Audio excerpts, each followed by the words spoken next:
What up, paper chasers? It's your girl Loud Pen, coming back from earlier. Sorry the video cut off on me. So anyways, back to my point that I was talking about. Basically, I was just saying how it just upsets me that some people say that they're just tired of Tyler Perry's quote unquote like what they call repetitive storylines, and how they feel like his movies are unrealistic. And basically I was just making the point that for so long we've had mainstream white actresses, and then also Disney movies and other films in that category that basically cater to kind of, I guess, the damsel in distress kind of thing or whatever, and basically giving the woman her happy ending. And basically I feel like with movies like Diary of a Mad Black Woman, well, basically all Tyler's movies, really, I would say, because at some point there's always going to be a time where the woman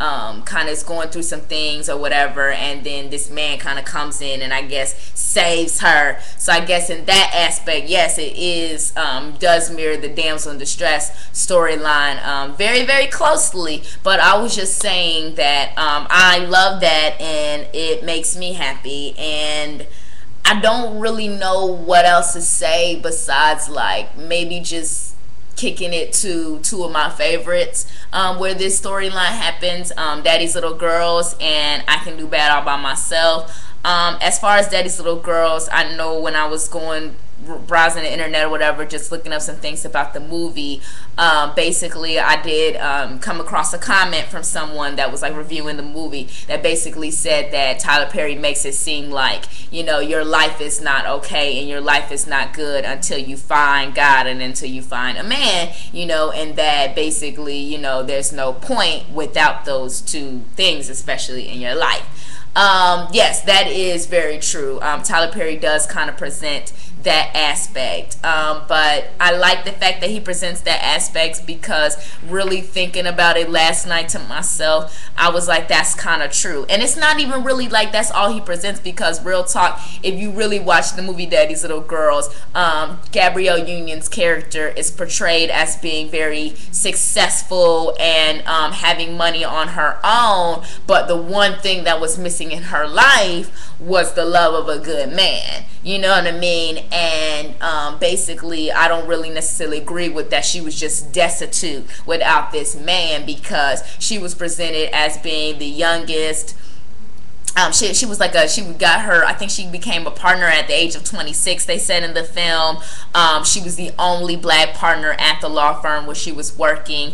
They showed her apartment in the movie, and then you also, as you see her apartment, you see that she's very well off, that she has money, that she has nice things, she's being chauffeured around, you know what I mean, like, and that's commendable, you know what I'm saying? So he presented her as a type of character where it was like, okay, look, she has all these things, she has all this great life or whatever, but she's just missing that one thing. And the thing about it is, like, it's kind of true, because like, yes, she was successful, and yes, she was a partner at her law firm and everything like that, and she was happy with those things, but those things don't keep you warm at night.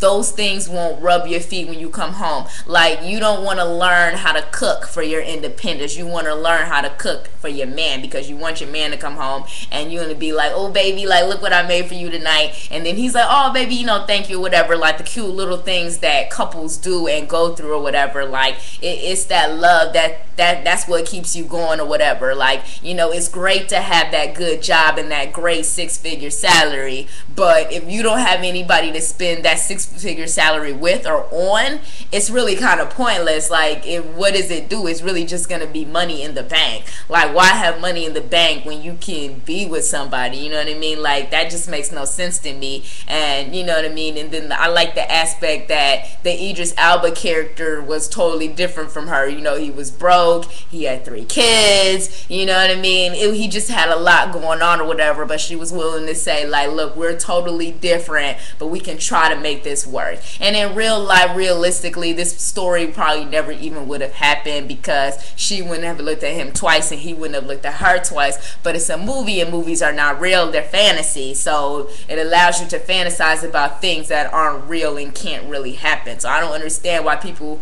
get mad at Tyler Perry's movies and are like, oh, it's so unrealistic. Like, movies themselves are not realistic, they're based off of imagination. You know what I mean? Like, I could go on forever about how there's no such thing as reality, but that is what it is. On to the second movie, I Can Do Bad All By Myself. I'm sorry, but this movie was just amazing in my opinion.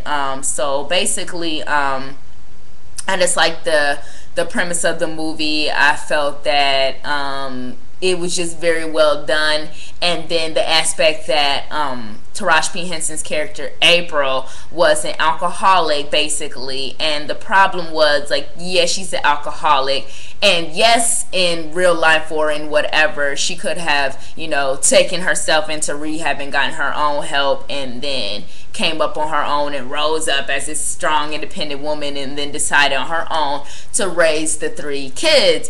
But the Sandino character brings in like an interesting element, because it brings in this, like, you need somebody, like, you may need a man to come in and be like, no, you know, the way you live and it's not cool and it's not right, so let me be strong for you and let me help you. And honestly, we have to understand that's the basis of Tyler Perry's movies. He's reinforcing that whole Christian type of lifestyle, which is that the man leads and the woman follows, and that is what it is. And so basically, one of the scenes that is my absolute favorite is at the end of the movie, where she basically, you know, they're talking or whatever, and basically she's kind of like, you know, scared to be like, oh, you know, admit her feelings for him or whatever.